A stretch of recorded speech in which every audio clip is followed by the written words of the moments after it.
আমাকে একদিন বলেছিলেন প্রত্যেকেরই একটা দায়িত্ব কর্তব্যের সীমা আছে, এই সীমারেখা পার হওয়া উচিত না। হ্যাঁ, আমি ঠিকই বলেছিলাম। সেই ঠিক কথাটাই আমি আপনাকে বলতে চাচ্ছি, সীমারেখা কারো পার হওয়া উচিত না। কি বলতে চাও তুমি? আমি বলতে চাই না, আপনি যা বলেছেন তা সবই আমি শুনেছি। What do you mean? I mean to say you are crossing your limit. একজন স্ত্রী হয়ে পরপুরুষের সাথে প্রেম করে আপনি সীমারেখা পার হয়ে যাচ্ছেন। Oh, you shut up! What to do, what not to do? I know better than you.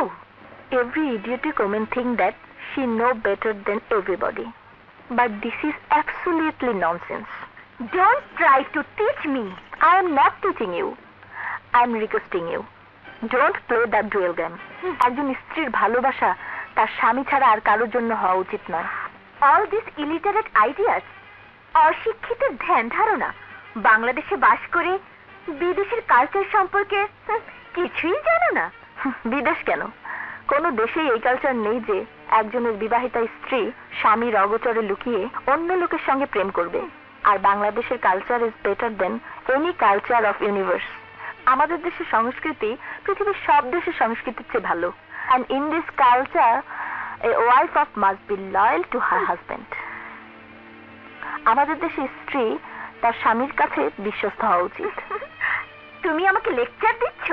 Lecture না, আপনাকে আমি জীবনের কথা শোনাচ্ছি যে আপনি পড়েননি। বিয়ের আগে আপনার কারোর সঙ্গে ভালোবাসা থাকতেই পারে, কিন্তু বিয়ের পর স্ত্রীর ভালোবাসা তার স্বামীকে ঘিরেই হওয়া উচিত। I am requesting you not to do any work which is blame the family's name. আমি আপনাকে অনুরোধ করছি, এ বাড়ির বউ হিসেবে এমন কিছু করবেন না যাতে এ বাড়ির মান সম্মান নষ্ট হয়ে যায়।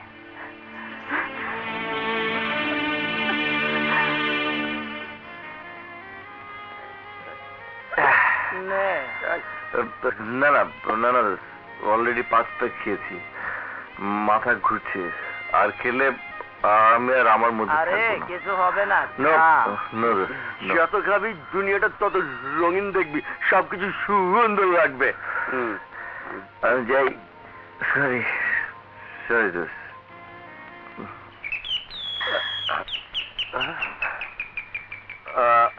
দরজা খোলো, দরজা খোলো। কে তুই? মেয়ে।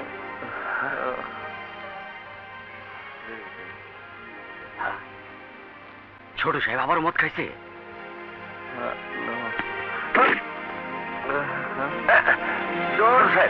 Don't touch me.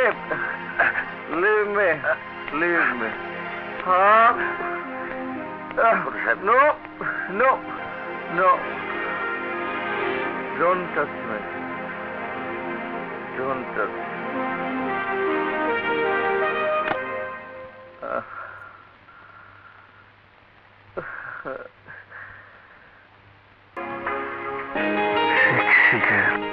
তুমি? Yes, my sweetie. Yes. I love you. I love you. এই কি করছো? তুমি আমার বউ, আমি তোমার স্বামী, তোমাকে আদর করছি। এসো।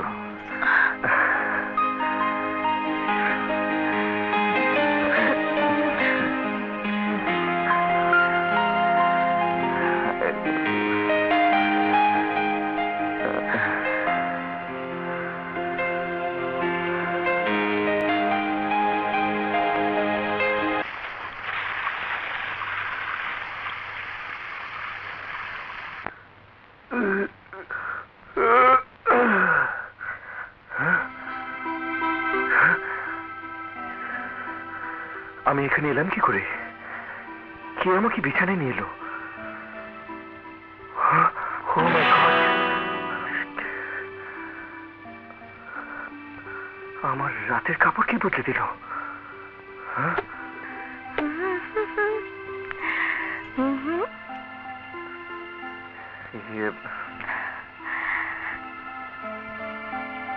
কখন উঠেছ?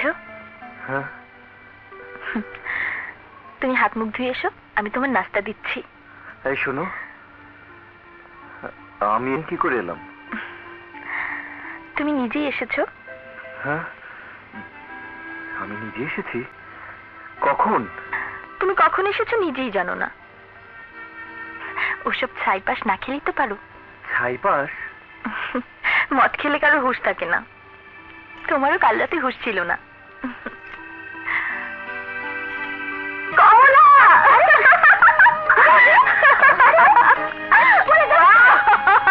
শোন, আমি রাতে আসবো। আচ্ছা, পরে কথা বলছি।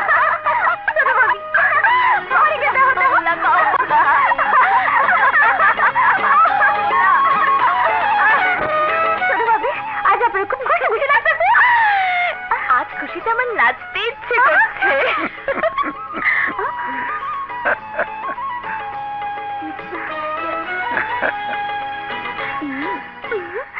সুখে থাকো মা, সুখে থাকো। বাবা, আপনি কখন এসেছেন? এই মাত্র।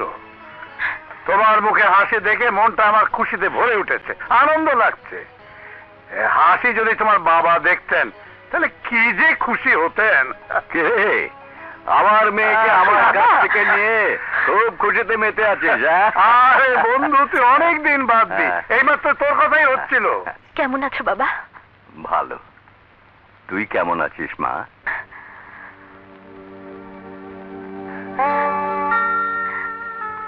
খুব সুখে আছি বাবা, খুব সুখে। জানিস, আমার লক্ষ্মী বৌমা আসার পর থেকে প্রতিদিন সকালবেলা ওর কোরআন তেলাওয়াত শুনে আমার ঘুম ভাঙে। সত্যি এমন মেয়ে আর হয় না। বৌমা, ও আজ এখানেই খাবে। আয়।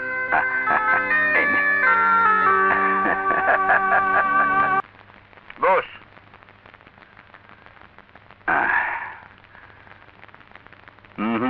আমি বসতে আসিনি, আমি জানতে এসেছি আমরা দুজনকে এভাবেই থাকবো। দয়া করিস যেন এভাবেই থাকতে পারে আমাদের দুজনের বন্ধুত্ব। আরে, বন্ধুত্বের বেড়া ডিঙিয়ে এখন আমরা আত্মীয়ের বাঁধনে জড়িয়েছি। সেই বাঁধন আমি আরো মজবুত করার কথা বলছি। আর তুই এখনো আছিস ওই বন্ধুত্ব নিয়ে। তুই কি বলতে চাচ্ছিস আমি তো কিছুই বুঝতে পারছি না। আরে বন্ধু, বিয়ে হয়েছে বেশ কয়েক মাস হয়ে গেল, এখনো আমরা দাদা নানা হওয়ার কোনো আভাসই পাচ্ছি না। ও, এই কথা। আল্লাহ আল্লাহ কর, খুব শীঘ্রই একটা সুসংবাদ পাবি। সাগরকে দেখলাম না, ও কোথায়? কোথায় আর, বন্ধুদের নিয়ে আড্ডা মারছে। ভাবছি এবার সাগরকে অফিসের কাজে বসিয়ে দেবো। কি বলছিস তুই? তুই আর মদ খাবি না? না দোস্ত, আমি আর মদ খাবো না। মদ খেলে মানুষের চেতনা থাকে না। সেদিন রাতে বাড়ি ফিরে কি করে আমি বিছানায় গেলাম, কি করে আমার কাপড় পাল্টে গেল, আমি কিছুই মনে করতে পারছি না। মদ একবার ধরলে আর ছাড়া যায় না। মদ আমি ধরেছিলাম, কিন্তু মদ আমাকে এখনো ধরতে পারেনি। তাই আমি ছেড়ে দিতে চাচ্ছি। যা মানুষের চেতনা নষ্ট করে তা না খাওয়াই ভালো। তাছাড়া বাবা বাড়ি ফিরে এসেছে, বাবা যদি জানতে পারে আমি মদ খাই তাহলে আমাকে মেরেই ফেলবে। প্লিজ দোস্ত, তোরা এরপর থেকে এই রিকোয়েস্ট আমাকে করবি না, প্লিজ। ভোলা, এই ভোলা, এই কমলা, ভোলা কোথায় রে? বাইরে গেছে। বাইরে গেছে? ওকে আমি বলেছিলাম আজ আমার জন্মদিন, মেহমান আসবে, বাড়িতে সাজাতে হবে, আর ও তা না করে বাইরে গেছে। কার হুকুমে বাইরে গেছে? কে ওকে পাঠিয়েছে? আমি পাঠিয়েছি ভাবি। তুমি পাঠিয়েছো? তুমি জানো না আজ আমার জন্মদিন, বাড়িঘর সাজাতে হবে? আগে জানতাম না ভাবি, আজ জেনেছি। জানার পরও তুমি আমার কাজে রেখে তোমার কাজে কেন ওকে বাইরে পাঠিয়েছো? এ বাড়িতে আমার কোনো নিজস্ব কাজ নেই ভাবি, এ বাড়ির কাজের জন্যই আমি ওকে বাইরে পাঠিয়েছি। আমার কাজের চাইতে এ বাড়ির কাজটাই তোমার কাছে বড় হয়ে গেল? প্রত্যেক স্ত্রী তার নিজস্ব কাজের চেয়ে যে বাড়ির বউ, সে বাড়ির কাজকে তার কাছে অনেক বড় মনে করে। রুবি, তোমার অনেক বার বেড়েছে। একটু পরেই আমার মেহমান আসবে, এখনো পর্যন্ত ঘর সাজানো হলো না, কি করে জন্মদিন হবে? কিছু মনে করবেন না ভাবি, এ বাড়িতে আজ কোনো জন্মদিন হবে না। কি হয়েছে? চিৎকার করছো কেন? চিৎকার করবো না? বলছো কি তুমি? শুনেছো ও কি বলেছে? বলেছে এই বাড়িতে আজ আমার জন্মদিন হবে না। রবি, তোমার এত বড় সাহস! হ্যানার জন্মদিনে আমরা সবাইকে দাওয়াত করেছি, আর তুমি বলছো জন্মদিন হবে না? হ্যাঁ, আমি বলছি আজ এ বাড়িতে জন্মদিন হবে না। Shut up Ruby, how dare you! আমার বড় ভাইয়ের মুখের উপর কথা বলার অধিকার তোমাকে কে দিয়েছে? অধিকারের কথাই যদি ওঠে তবে আমিও জানতে চাই আজকের দিনে এ বাড়িতে জন্মদিন করার অধিকার ওনাকে কে দিয়েছে? বৌমা, অধিকারের কথা না হয় ছেড়ে দিলাম, কিন্তু বড় বৌমার জন্মদিন আজ, মেহমান আসবে, তাতে তুমি বাধা দিচ্ছ কেন? বুঝেছো বাবা, হিংসা। হেনার জন্মদিন পালন করছি, এতে হিংসায় সে জ্বলে যাচ্ছে। হিংসা নয়, লজ্জা।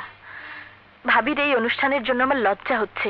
ভাবতে অবাক লাগছে যে ভাইজান উনার স্ত্রীর জন্মদিনটির কথা মনে রেখেছেন, কিন্তু উনাকে যিনি গর্ভে ধারণ করেছেন তিনি উনার মা। আর আজ সেই মায়ের মৃত্যুবার্ষিকী। ভাইজান, আপনি আপনার স্ত্রীর জন্মদিনের কথা মনে রাখতে পেরেছেন, কিন্তু মায়ের মৃত্যুবার্ষিকীর দিনটির কথা মনে রাখেননি। যে মায়ের জন্য আপনি পৃথিবীর আলো বাতাস দেখেছেন, সে মায়ের মৃত্যুবার্ষিকীর কথা মনে রাখতে পারলেন না।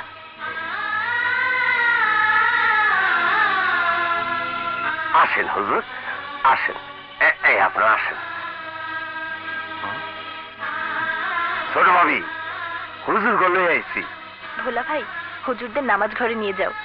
আজ সমস্ত দিন কোরআন তেলাওয়াত হবে, আর সন্ধ্যার পর মিলাদ। আচ্ছা ঠিক আছে, ঠিক আছে, আসেন হুজুর, আপনারা আমার সাথে আসেন, আসেন।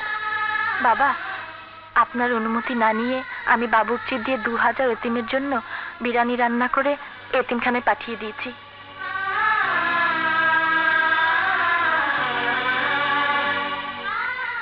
ফুলের চেয়েও নিষ্পাপ, আবার ফুলের মতো ছোট বউ।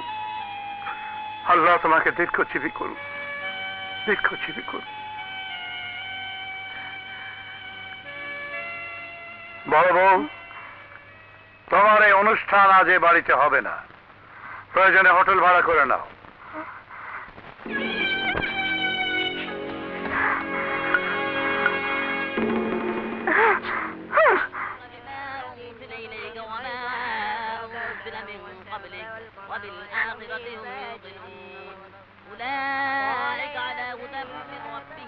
কি ব্যাপার, জন্মদিনের গান বাজনার পরিবর্তে কোরআন তেলাওয়াত, ব্যাপারটা কি? এই শোনো। জি, আইতাছি। আজ হেনাবাবের জন্মদিন না? জি, কিন্তু পালন হইতেছে মৃত্যুদিন। মৃত্যুদিন? এসব কি বলছো? আমি ঠিকই কইতাছি।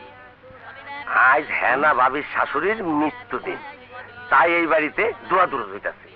আমি জানতাম আপনারা এই পোশাকে আইবেন, এর জন্য আমি আগের থেকেই সব ব্যবস্থা করে রাখছি। ধরেন, ধরেন ধরেন ধরেন, আপনি একটা। আর শোনেন, টুপি পয়রা দোয়া দূর শুনলে সোয়াব বেশি হয়। যান যান।